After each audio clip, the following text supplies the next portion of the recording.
It's time for the Rick Smith Show. Now, here is the voice of the working class, Rick Smith.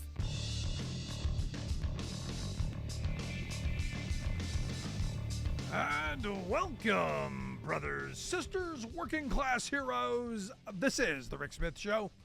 Thanks so much for being here today on the big program. Lots to get to, lots to talk about. You know, I'm a huge supporter of manufacturing, huge supporter of domestic production for domestic consumption. Want to make it here, want to build it here. We consume it here, want the jobs here.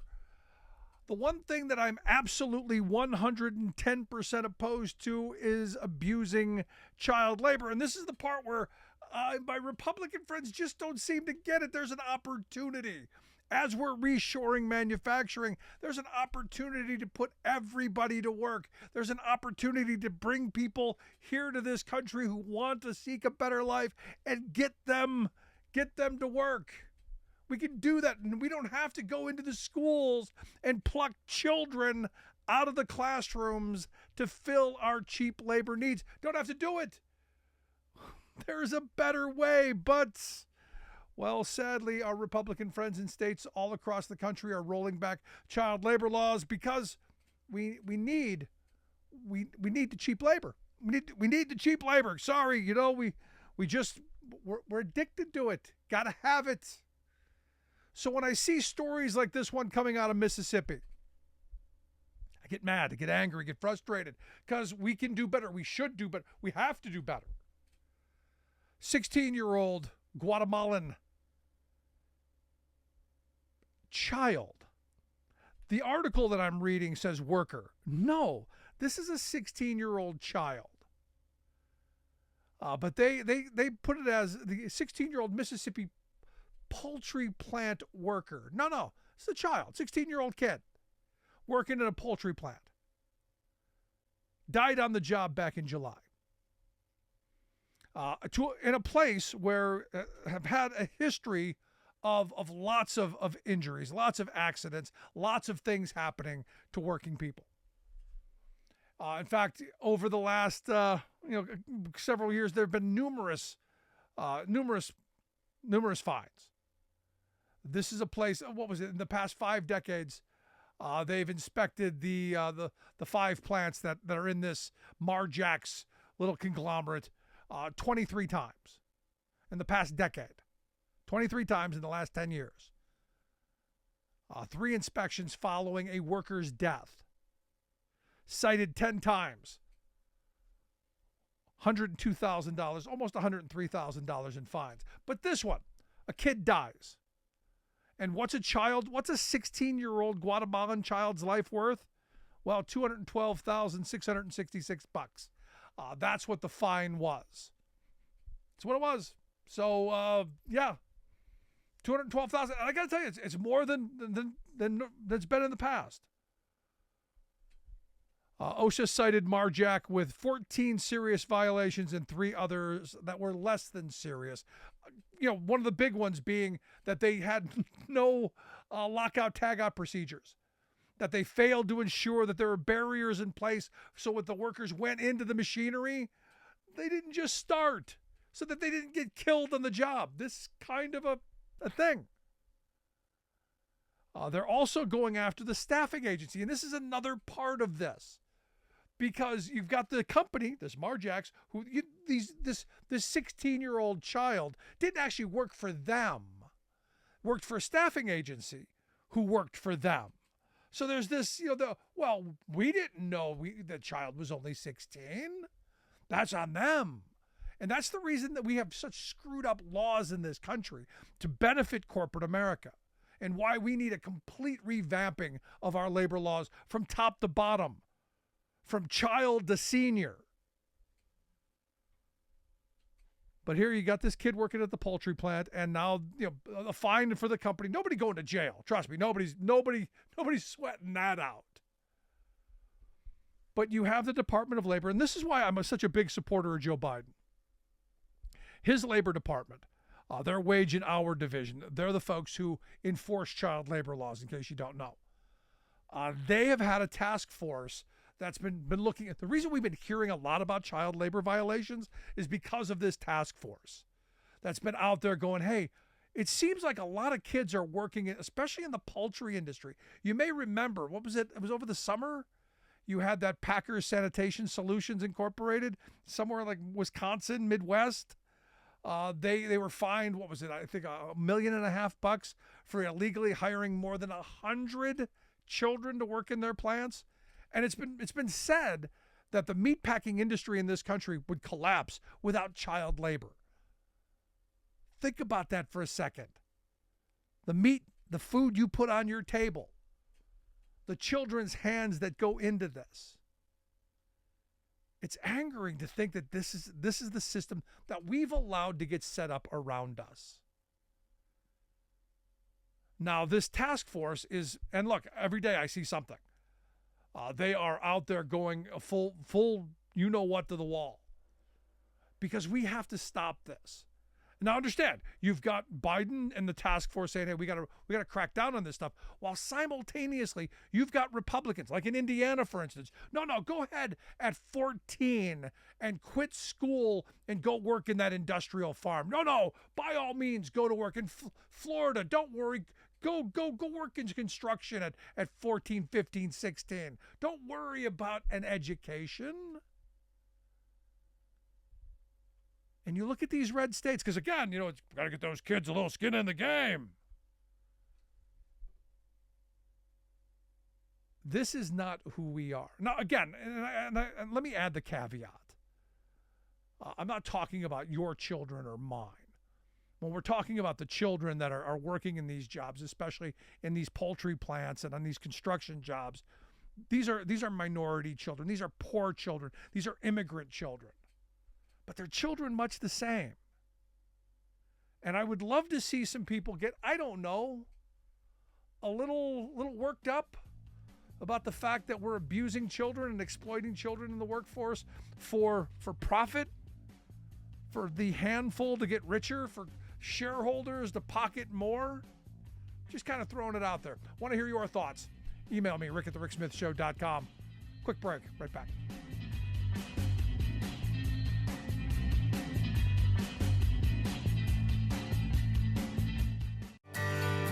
From the steel mills of Pennsylvania, to the auto factories of Michigan, to the modern makers movement, manufacturing makes our nation great. I'm Scott Paul, President of the Alliance for American Manufacturing.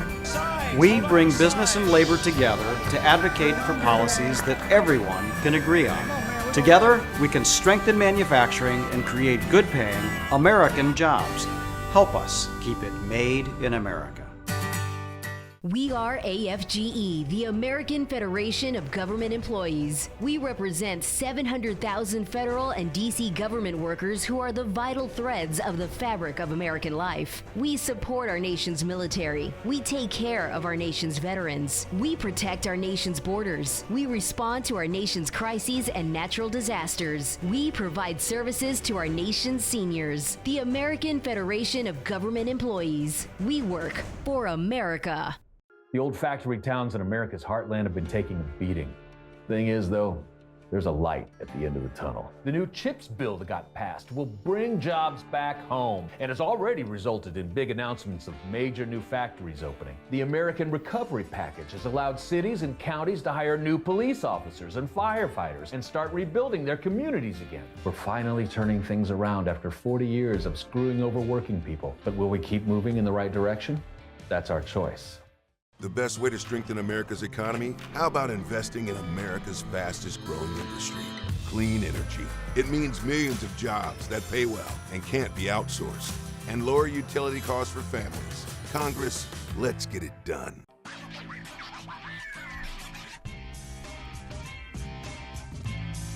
So recently I had this very interesting, bizarre conversation with a listener who has an interesting view that whoever they are, and I'm sure got this from Donald Trump, but they are going to turn our entire military electric. We're going to have electric tanks, evidently, and the electric tanks are going to get like 1.5 miles per charge, and we're going to have vehicles that charge the electric tanks, and it's going to be this whole electric tank charging thing, and we're gonna lose wars because of the Green New Deal that Joe Biden signed. A whole bunch of this fantasy stuff, and I know where this comes from. About a little over a year ago, Donald Trump, just spewed this out at one of the rallies. And if you watch the rallies, there's a lot of made up stuff on the moment that nobody really fact checks much anymore. This is one of the things that got fact checked, and it's total BS. But it's amazing how people then, if Donald Trump said it, it's got to be true. It's like the internet. If it's there, it's got to be true. And here to share some thoughts on, are we going to have an EV military? Will we have an electric military? And, will we have all Chinese-made EVs? Because evidently, if you remember a couple months ago, Donald Trump said that the auto workers were being sold down the river by their leadership, and their leadership should endorse him because EVs are going to be made in China, and a whole bunch of craziness. And that's why I've asked our good friend Scott Paul to come help me work through this pile of insanity. Scott, thanks for taking time for us. Hey, Rick, good to be with you. You're the guy. You're the manufacturing guy, head of the Alliance for American Manufacturing. You're the guy who has your thumb on the pulse. You're the guy who it's your job to keep up on the latest, the greatest, the news of the day. Are we going to have electric tanks? Is this the future of our military? That we're going to have green tanks? Is that going to happen? Yeah, Rick, all I have to say is the United States has always been a great innovator when it comes to making sure we have a modern, superior military, including the vehicles. So while we may have some research going on that looks at how you can incorporate things like batteries with a lot of storage life or what have you, that doesn't equate to making all of our tanks run on batteries within the next 5 or 10 years. Okay. So, and in fact, it would be kind of criminal if the Department of Defense and the research agencies weren't looking at how you employ kind of like new forms of energy into your weapon systems and into your battle planning.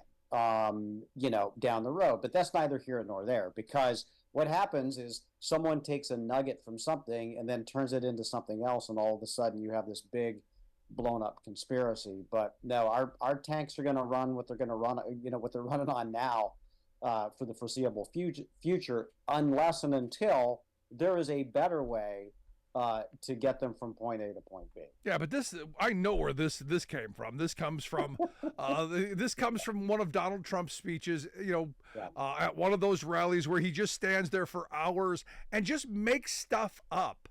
And our mainstream media, they just kind of let it roll off. Where like recently he said, well, we're going to be when we win, we're going to be in the White House for 4 years and beyond. And that didn't really catch anyone's attention other than to go, well, no, and beyond means we break the 2-term thing. That doesn't happen. Yeah. But we just kind of let a lot slide with the Red Hat Brigade, and that's what's frightening to me. Well, it is in part because everybody else is held to a different standard. One and done for everybody else. But when there is such a wave of misinformation or disinformation or inaccuracies coming at you not only every day but every hour, you get selective about it. You say, well, this is not as bad as that, and you play that game, and that's the wrong approach. Right. You can't let the Pinocchio test get broken. So with that in mind. Yes. With that in mind, because I got to go back to, again, this idea that Trump has put out that, all the EVs are going to be made in China and almost no point in doing it because the auto workers are not going to have any jobs. All the EVs are going to be made in China. Is that accurate? And is that a mandated future? Is that written in stone somewhere that our auto workers can't make electric vehicles? It is not, but I tell you what, we will have a Chinese future in this if there is no industrial policy in the United States. And I'll tell you why. I mean, right now, and up until very recently, the largest electric vehicle company in the world was Tesla, which was homegrown and, in fact, funded by Department of Energy research grants at the very beginning, notwithstanding Elon Musk's perceived brilliance in all of this. It was actually DOE grants and loans that helped Tesla really, really get a foothold and become the largest EV company in the world. However, China has invested steadily and heavily in this over the last decade or more, and has a couple of homegrown companies of its own, and has a lot of capacity. Now, the issue is this. People are buying electric vehicles. It is exponentially more than it was 5 years ago, and 5 years ago was exponentially more than it was the 5 years before that. And this is going to continue to grow, whether people want it to or not. It's something that's just it's going to happen. Yep. The only question here is, where are these vehicles going to be made? Okay, that is the only question, not whether they're going to be made, but where are they going to be? And if we have tariffs, as Biden has kept in place on Chinese electric vehicles, 27.5%, if we have an industrial policy that helps to get this industry turbocharged in the United States so that it's more than Tesla, so that it is, GM and Ford and all the other entrants, Rivian, and all the other makers who want to come make their vehicles here, or creating the ecosystem or the charging infrastructure for that. That's what gets us in the game, because if we don't, this is what's going to happen. And this is unfortunately what Trump doesn't say. It's not like all the internal combustion engine factories in the United States are going to stay. No. They will go, and they will go as these super cheap Chinese vehicles come into the United States and overtake the market. And I'm just going to say, not on my watch. Yeah. Not going to happen. And so that's why we need the right combination of policies. And while Trump does, I think, get the tariff aspect of this, he doesn't get the other stuff, and he's completely wrong about it and the type of impact it would have on our economy. I mean, he's right in the fact that the auto workers won't have jobs if we do what he wants to do. Yeah. And for me, the idea of moving to electric vehicles, I'm all in favor of it. I know people who have them. They're fabulous. In fact, I've driven in one once, and much quicker, much faster. I'd like one. Yeah. To be quite frank. But yeah. it is the future, as you've said, and I want it to be built here. Yeah. And I don't think that's hard to say. And I've said before, domestic production for domestic consumption, this should be our policy. Yeah. And look, I just want to say, it's not like the government is going to come take away people's internal combustion engines or whatever the hell. No, it's like anything. It's gonna eventually go away. Yeah. Yeah, but it will, as folks discover the performance, as they get the batteries better, as they get the charging infrastructure built out, it's going to be great. Because look, I drive. You said we have a Chevy Volt, which is a hybrid, but we use it mostly for commuting, and I put about 3 gallons of gas in it the whole year, and that is a great feeling. I will say, when you're not doing it, it is awesome, and so people will discover that, and they'll discover it, by the way, not through Chevy Volts or Teslas, but through Ford F-150 pickup trucks and the SUVs and the other stuff that Americans love to buy. And those prices will be coming down, and again, the infrastructure will be in place. But here's the issue. If we stop all of that, it's not like it's going to go away, and it will be Chinese, there you guaranteed. And it will be directly from China, or it will be Chinese companies that are setting up factories in Mexico to take advantage of the U.S.-Mexico free trade agreement, and they'll be coming to the United States through the back door that way. I don't want that to happen. I think that's an existential threat to the manufacturing ecosystem. I absolutely agree with you. And talking about manufacturing, I got to tell you, I'm a big Joe Biden fan. I think he is doing something that no president in my lifetime has done, and that's turning the tide of of losing manufacturing jobs and losing our ability to have manufacturing as a key component of our GDP. In fact, it's been a long downward trend of manufacturing's share of GDP. Some of the analysis that I've looked at going back into the early 2000s, we've been losing share. I think it was back then, it was manufacturing accounted for like 13% of GDP. By 2020, it was down to almost a little over 10%. Biden's turning that around through massive investments. I mean, I was looking at some numbers. In October of 23, we saw almost $19 billion going into the construction of manufacturing plants in this country. And that's up 73% from the October of 2022, up 136% from 21, up 166% from 19. And you just look at the month over month increases that are just staggering. And it comes back to it's the policies of this administration that are finally having an industrial policy and investing in this stuff that's bringing and reshoring this manufacturing back to our shores. That's right. And let's just stipulate that this is not accidental and it's not cyclical. It is directly the result of policy. And that policy is to make sure that we're investing in the industries of today and of tomorrow. And it's having an impact. As you indicate, we've stabilized under this administration. This is the first time kind of post-World War II that we've actually added more manufacturing jobs back than we lost during a recession that occurred during the pandemic. So that's number one. Number two, to your point on construction, we've seen a construction boom in manufacturing facilities unlike anything we've seen in our lifetimes, either of our lifetimes. And if Rick, let me just say this: like, you're in Pennsylvania. I was raised in the Midwest. If you would have asked someone, anytime over the last 20 years, whether you thought that there'd be a massive factory built in the United States that employed 2,500 new people somewhere, everybody would be like, that's not happening. They're all closing down. And so, but that's exactly what's happening.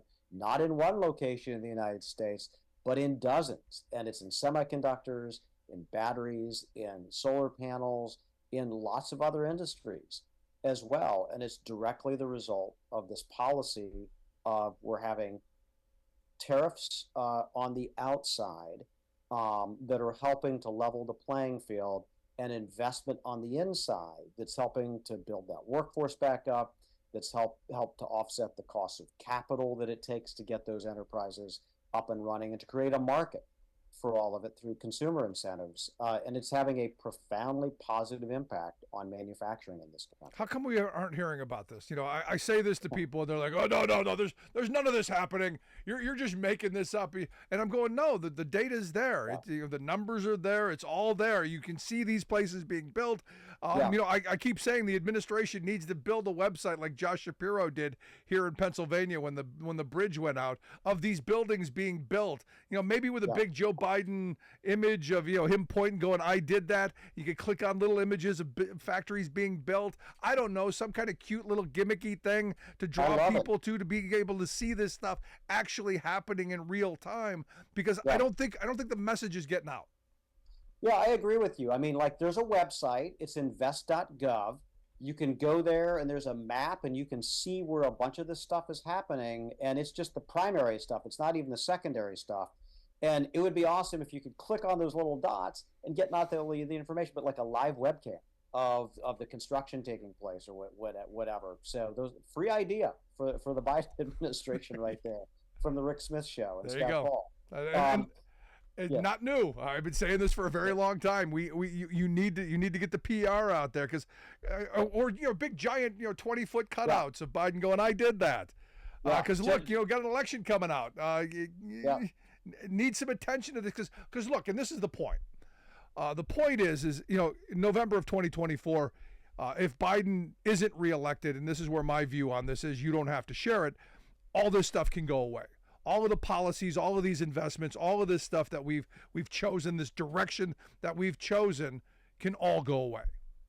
Yeah, Look, we don't have to, regardless of who you support as a candidate, if you look at the policies and the Republicans wanting to defund the clean energy, the EV, some of the other stuff, and to just basically level off infrastructure, you will see all of that decline. There is no question about it because it is very policy driven. And to your point about no one knowing, I mean, we polled through Morning Consult voters over the summer. Have you heard of a new factory being built in your community? And only about 30% of people said yes, even though there's more than that. Have you heard of one being built anywhere in America, a new one? And 36% said yes. So there's a lot of people who need to know about this and to understand that it's happening. And I just know from my road trip that I took over the summer, I saw, the Ford factory being built just off the interstate outside of Memphis. Down in Texas, I saw a semiconductor factory being built just off the interstate there. Outside of Phoenix, I saw another semiconductor factory being built just out of there. And it was just on and on and on like that, all across the United States. And so it is but yeah, it's one of those repetition things, Rick, where unfortunately, whether it's the White House or whomever, you're like, oh, we had a great press conference on this. Let's wrap it up and move on to the next thing. No, got to hammer this stuff every day and remind people what you're doing for them. And the good news, Rick, is there's no shortage of sites for the president to go to in Pennsylvania or Ohio or Michigan or Wisconsin, where there is, or North Carolina or Georgia, where there is some of this new construction taking place. There is a great story for them to tell. If they choose to focus on that. From now to election day, every day at a new place that's being built, that jobs are being created and lives are being made better. I don't know what better you can do as a re-election campaign. But Scott, as always, appreciate the information, appreciate the expertise. Thanks so much. Rick, great to be with you as always. Our good friend Scott Paul, president of the Alliance for American Manufacturing, AmericanManufacturing.org, the website. Want to hear your thoughts. Have you heard of, do you know of, have you seen a new facility being built? Are you working at one? I want to hear it. Email me, rick@thericksmithshow.com. If you're watching on our Free Speech TV, by all means, come back tomorrow for our radio affiliates. We're going to take a quick break. Back after this.